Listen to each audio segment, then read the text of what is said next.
Thomas Markle's wish is that his daughter and son-in-law will somehow see this story, accept his apology for past embarrassments, and listen to his plea to be allowed into his grandchildren's lives.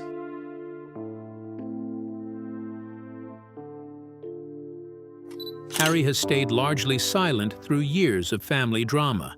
But Thomas Markle's latest revelation changed everything. The claim of a hidden abandoned child isn't just gossip. It strikes at identity, trust, and the very truth Harry has tried to protect. Suddenly, the public narrative he shaped collides with a private reckoning, forcing him to confront a question he cannot avoid. So can silence still shield him? Or has the time come to speak out?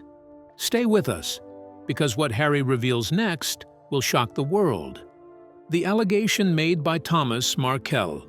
Thomas Markle has accused his daughter of something far more serious than cruelty, distance, or ingratitude.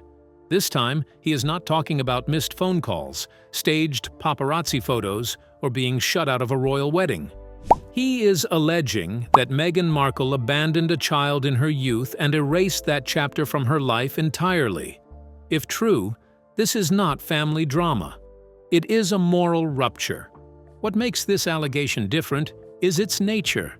Past conflicts could be dismissed as bitterness, misunderstanding, or a broken parent-child relationship magnified by fame. This claim cannot be waved away so easily. It reframes Meghan's entire public narrative, from her carefully presented biography to the image of compassion and advocacy that has defined her global brand. This is not about hurt feelings.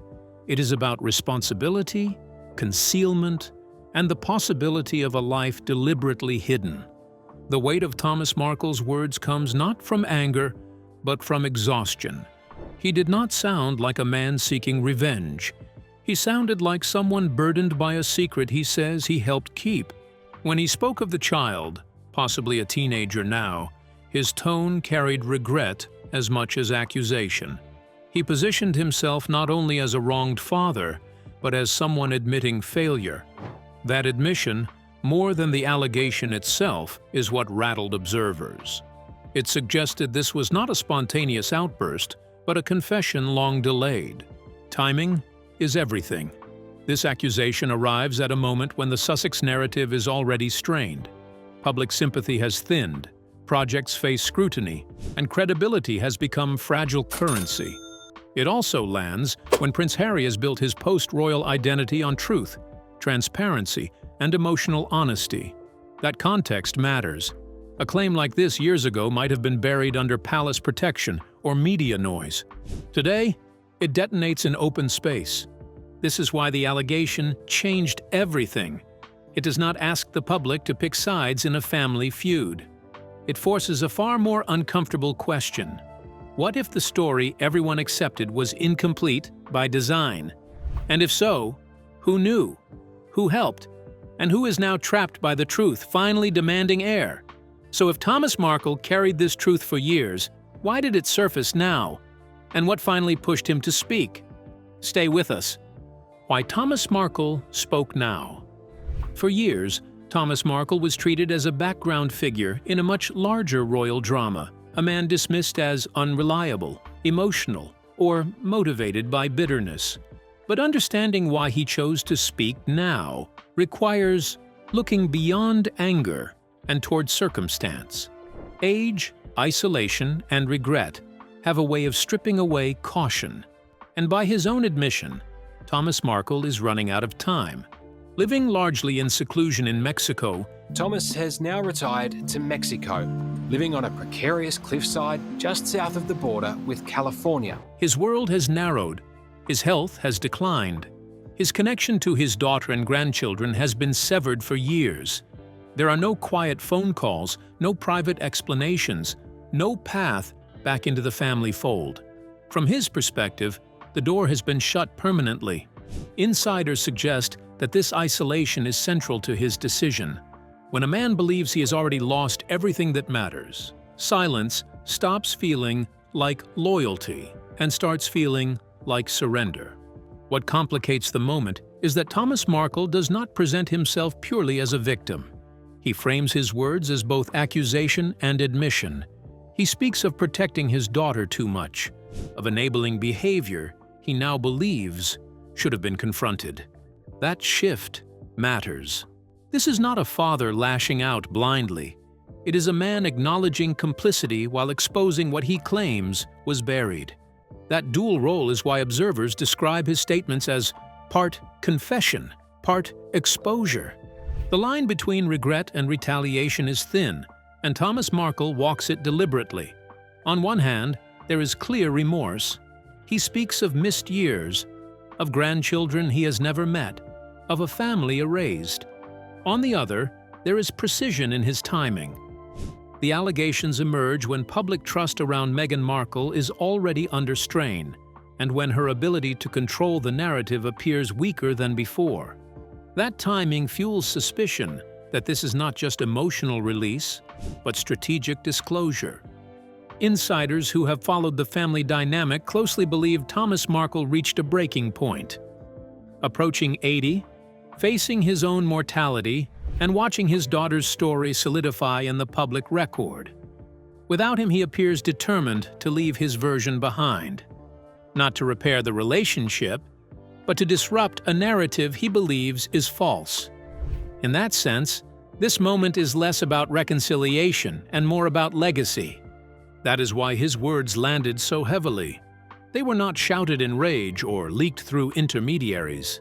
They were spoken plainly, almost resigned. To many, it sounded like a man unburdening himself before it is too late, whether driven by guilt, anger, or a desire for the truth to outlive him. Thomas Markle spoke now because, in his mind, there was finally nothing left to protect, and nothing left to lose.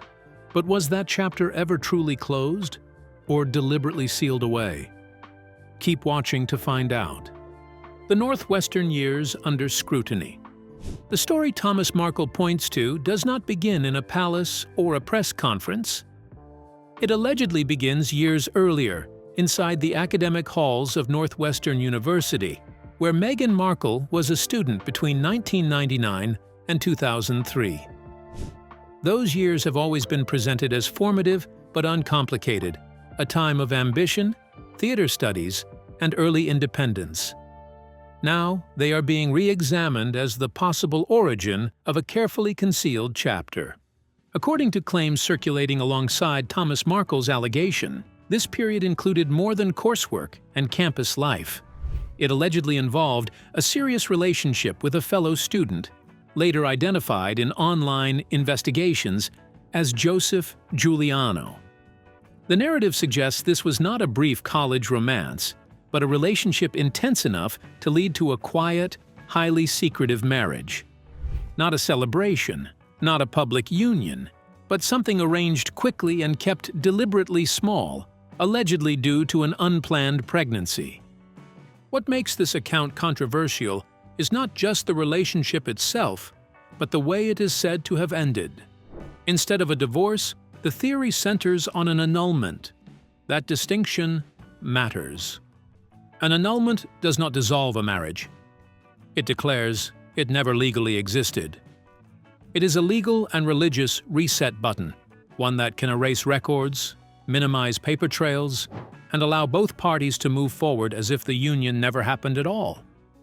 For someone intent on rebuilding their life without visible ties to a past that no longer fits their trajectory, an annulment would be far more useful than a divorce. Supporters of the theory argue that this explains several gaps. There is a period after college where timelines blur, biographies thin out, and personal details become vague. A divorce would raise questions. An annulment raises almost none. It also aligns with the claim that powerful families and legal influence may have ensured the process was handled swiftly and quietly, especially if reputations and futures were at stake. The alleged annulment is central because it provides the mechanism by which a marriage, and potentially a child, could disappear from public record without obvious contradiction. It also reframes Thomas Markle's later comments about protecting his daughter. If such a process took place, it would require cooperation, silence, and a shared understanding that would never be acknowledged again. Critically, none of this has been proven. But the reason the Northwestern years are under such scrutiny now is because they represent the only window where the timeline plausibly allows for everything Thomas Markle suggests. Before fame, before royalty, before a carefully constructed public identity solidified. So what fits inside those quiet years, no one ever questioned? Let's find out. The child. No one can account for. At the center of this controversy is not a document, a marriage record, or a timeline discrepancy. It is the alleged existence of a child whose life, if the claims are even partly accurate, unfolded entirely outside the public story the world knows. This is where speculation intensifies, because unlike rumors about relationships or career moves, a child leaves behind one unavoidable marker: time. Meghan Markle's public biography is polished and consistent, but it is not exhaustive. Between the end of her university years and the early phase of her acting career, there are stretches that are lightly documented, summarized rather than detailed. Supporters argue that this is normal. Critics say those gaps matter now because they are the only windows where the allegation could plausibly fit without contradicting known dates. Age estimates are what sharpen the questions.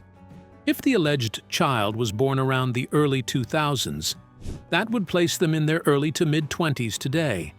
Yet Thomas Markle's comments, vague as they are, suggest someone younger, possibly a teenager. That discrepancy has fueled debate rather than resolved it. Was the timeline misremembered? Was the birth later than assumed? Or are these estimates intentionally imprecise to avoid naming specifics? Each possibility invites more scrutiny rather than less. What amplifies suspicion is not the lack of proof, but the lack of denial. There has been no direct, detailed rebuttal addressing the claim head-on. Silence in high-profile cases is often strategic. Legal teams advise against engaging with unverified allegations to avoid lending them oxygen. But silence has a cost. In the absence of clarification, speculation fills the void. Online forums dissect yearbooks, photos, interviews, and offhand comments trying to reconcile what is known with what is alleged.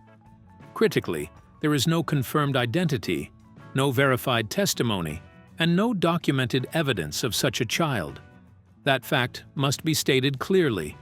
Yet the allegation persists precisely because it is difficult to disprove something that is said to have been erased.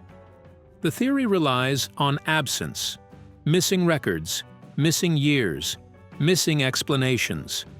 And absence is notoriously fertile ground for conjecture. Silence also affects perception. To skeptics, it looks like restraint. To believers, it looks like avoidance. In scandals driven by uncertainty, perception often becomes more powerful than fact. Each unanswered question is treated as confirmation by those already inclined to believe the worst. This is why the alleged child has become the emotional core of the story, not because there is proof, but because the idea itself forces uncomfortable reflection. If untrue, it represents the cruelty of rumor culture. If true, it represents a profound moral failing. Until clarity emerges one way or the other, the child no one can account for remains a symbol of everything unresolved in this controversy. An unanswered question that refuses to stay buried simply because no one is speaking. But if silence hides truth, or creates it, what happens when Meghan Markle's past meets the internet's memory? Stay with us. Digital breadcrumbs and internet sleuths. As official records remain silent, the investigation has shifted to the one place that rarely forgets: the internet. Online communities, operating without editors or gatekeepers, began combing through old posts, archived profiles, and forgotten screenshots, searching for anything that might support or dismantle the allegation. What they claim to have found are digital breadcrumbs, small fragmented clues that on their own prove nothing, but together fuel a rapidly expanding theory. At the center of this online search is an alleged old social media account linked to Joseph Giuliano, the man internet sleuths associate with Meghan Markle during her university years. Screenshots circulating on forums claim to show a profile photo featuring Giuliano alongside a young woman of mixed heritage. More striking is a post, dated years ago, that allegedly refers affectionately to a young person by name, suggesting a familial bond. None of this has been independently verified, but the material spread quickly before disappearing. That disappearance is what intensified suspicion. Shortly after the screenshots gained attention, the account in question was either deleted, renamed, or stripped of personal images, replaced with a neutral logo and professional presentation. To skeptics, this meant nothing. People clean up their online presence all the time, especially professionals. But to believers, it looked like evidence being erased in real time. The removal did not calm speculation. It amplified it. This is where the Streisand effect comes into play. Named after the phenomenon where attempts to suppress information only make it more visible, the situation followed a familiar pattern. Content that might have gone unnoticed suddenly became widespread precisely because it vanished. Archived versions were reposted. Screenshots multiplied. Comparisons were drawn between old photos and public images, with users claiming visual similarities that further inflamed debate. Digital sleuths argue that if the images were entirely innocent, there would be no reason to remove them. Critics counter that this logic is flawed, pointing out that privacy concerns and harassment are valid reasons to lock down accounts. But in controversies driven by mistrust, every action is interpreted through a lens of suspicion. Silence becomes concealment. Cleanup becomes confirmation. The Internet's role here is both powerful and dangerous. It democratizes investigation, allowing anyone to contribute, but it also blurs the line between research and rumor. Screenshots can be altered. Context can be lost. A single speculative post can evolve into accepted fact within hours. Yet once a narrative gains traction, reversing it becomes nearly impossible. What makes these digital breadcrumbs so compelling is not their reliability, but their persistence. They circulate endlessly, detached from their original source, inviting interpretation without resolution. And because no authoritative clarification has addressed them directly, they continue to live on in the collective imagination. In this case, the Internet did not uncover proof. It created momentum, and in a story already defined by gaps and silence, that momentum has become a force of its own, one that grows stronger every time something disappears instead of being explained. So if the Internet filled the gaps, why did Meghan Markle's own wedding leave her family out of the frame? Keep watching to find out. The wedding that excluded a family. When the cameras panned across St. George's Chapel on May 19, 2018, the setting was flawless. The royals filled one side, global celebrities filled the other, and seated alone on Meghan Markle's side was a single figure, her mother, Doria Ragland. No father, no half-siblings, no aunts, uncles, or cousins. Just one parent representing an entire family line. At the time, it was framed as dignified and restrained. In hindsight, it looked deliberate. The official explanation focused on embarrassment and estrangement. Thomas Markle was absent due to health issues following a heart scare, compounded by controversy over staged paparazzi photos. Her half-siblings, Samantha Markle and Thomas Markle Jr., were portrayed as unpredictable and hostile, too risky to include at an event of such global importance. That explanation satisfied many viewers in the moment, but it does not fully explain the scale or precision of the exclusion. Embarrassment does not usually require total erasure. Even deeply strained families tend to include at least one representative, someone quietly seated, carefully managed. Here, there was no such attempt. Every paternal relative was removed from the picture entirely. Critics argue that this was not emotional distance. It was containment. The presence of Doria Ragland alone only sharpened that contrast. Her solitary appearance was striking, almost symbolic. She was composed, dignified, and silent. Yet her isolation raised questions. Why was she the only family member deemed acceptable? Why was one side of Meghan's family preserved while the other was completely sealed off? Internet observers began to suggest that Doria's inclusion was not just about closeness, but about control.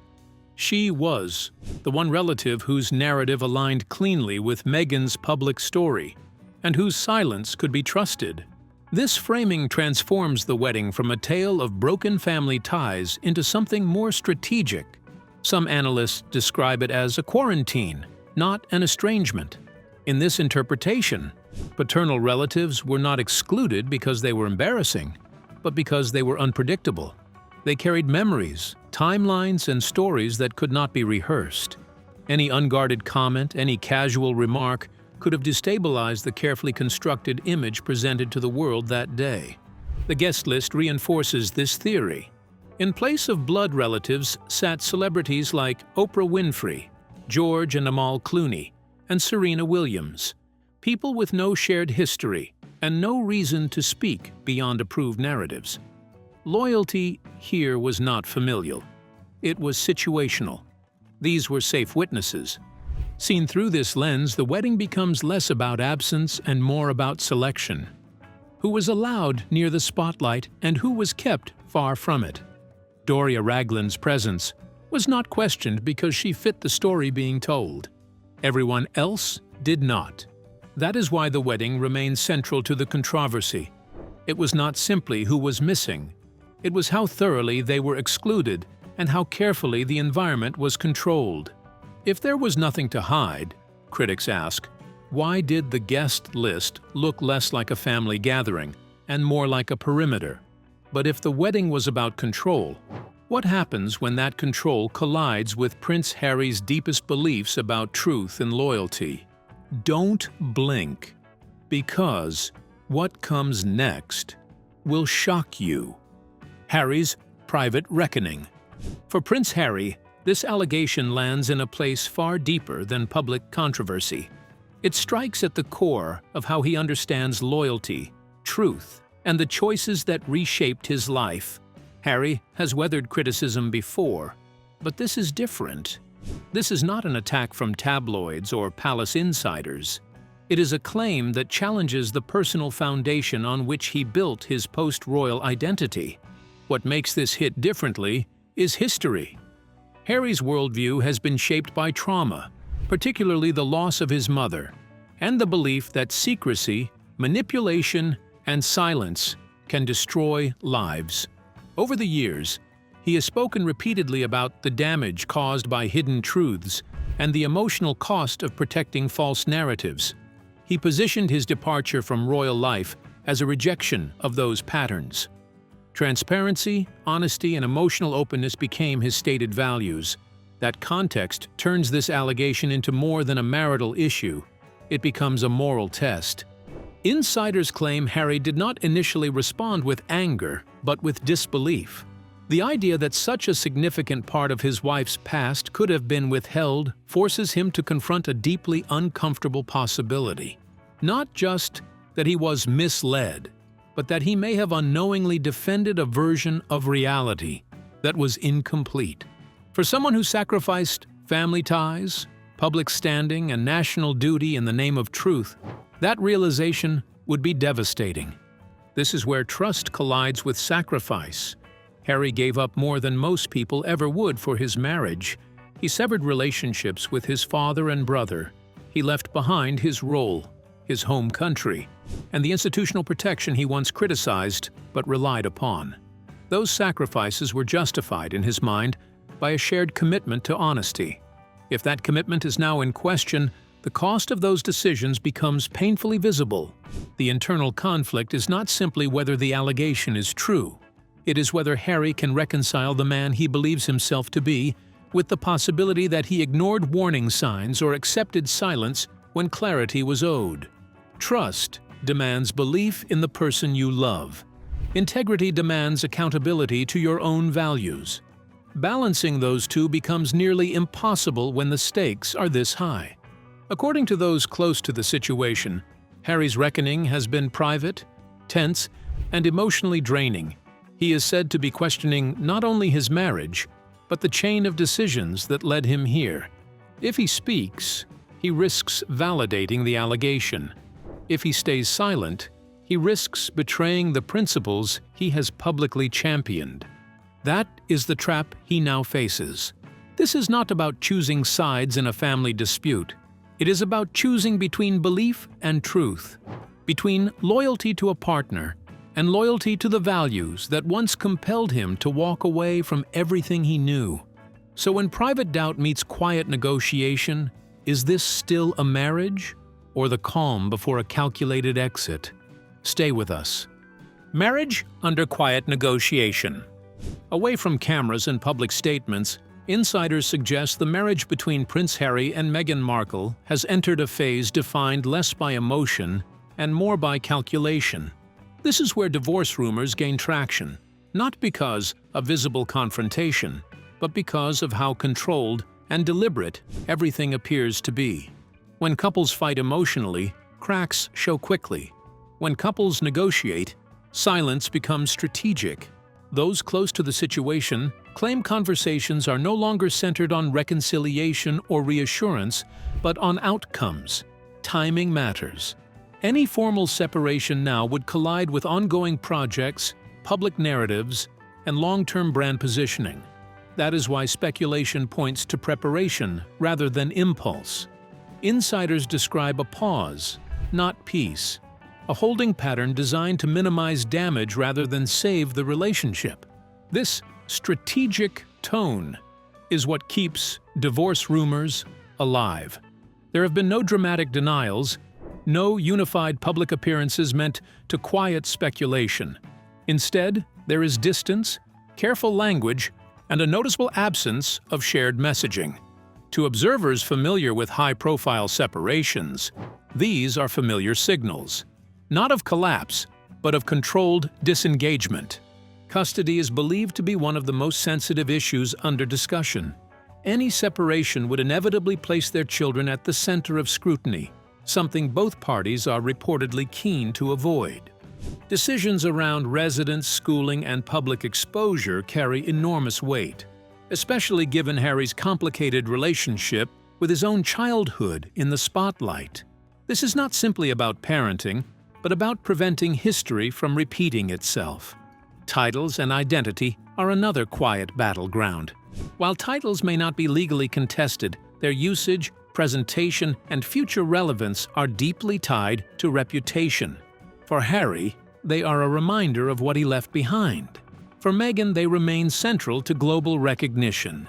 Insiders suggest discussions are less about legality and more about optics, how each emerges from this chapter without appearing compromised. Reputation management underpins everything. Any misstep could permanently shape public perception. A rushed separation would invite speculation of guilt or confirmation of rumors. A delayed, carefully framed outcome allows both sides to reposition, emphasizing dignity, privacy, and responsibility rather than conflict. That is why emotion appears secondary. The stakes are too high for impulsive decisions. What emerges from these reports is not a picture of dramatic collapse, but of two individuals navigating an exit with precision. If this marriage does end, insiders suggest it will not do so loudly. It will unfold through statements, timelines, and carefully managed distance.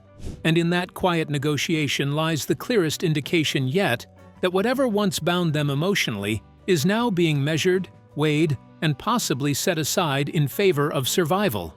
Why this shakes more than a marriage? The fallout from this allegation extends far beyond the private walls of a strained relationship. For Prince Harry, the impact on his public image could be profound. He has spent years positioning himself as a truth-teller, someone willing to confront painful realities and reject silence at any cost. If he is seen as ignoring or deflecting a claim of this magnitude, critics will argue that his commitment to transparency was selective. Silence, in this case, risks undermining the very credibility he built his post-royal life upon. There are also institutional implications that cannot be ignored. While Harry no longer serves as a working royal, he remains inseparably linked to the British monarchy. Controversies surrounding senior family members inevitably reflect back on the institution itself. Allegations involving secrecy, hidden histories, and moral accountability revive the very narratives the monarchy has long struggled to escape. Even from a distance, Harry's choices influence how the public interprets royal judgment, vetting, and internal decision-making. For the monarchy, this situation presents an uncomfortable paradox. Some may quietly feel vindicated, believing their early concerns were justified. Yet there is no victory here. Any scandal that engulfs Harry also deepens the perception of dysfunction within the royal family. It reinforces the image of a fractured institution unable to contain or resolve its own crises, no matter how far removed they appear. This is why proof, or denial, would change everything. Concrete evidence would force an irreversible reckoning, reshaping reputations overnight and inviting legal, ethical, and public consequences that cannot be managed away. A clear, credible denial, on the other hand, could halt speculation and reframe the entire episode as a cautionary tale about rumor culture and digital obsession. But ambiguity serves no one. It allows doubt to metastasize.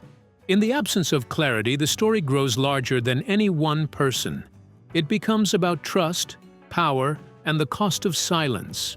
And until that silence is broken, one way or the other, this controversy will continue to cast a shadow not just over a marriage, but over everything built upon the promise of truth. So what do you think? Will Harry speak the truth and protect his credibility, or will silence let doubt and scandal engulf him in the monarchy? We'd like to hear your thoughts. Don't forget to share them below.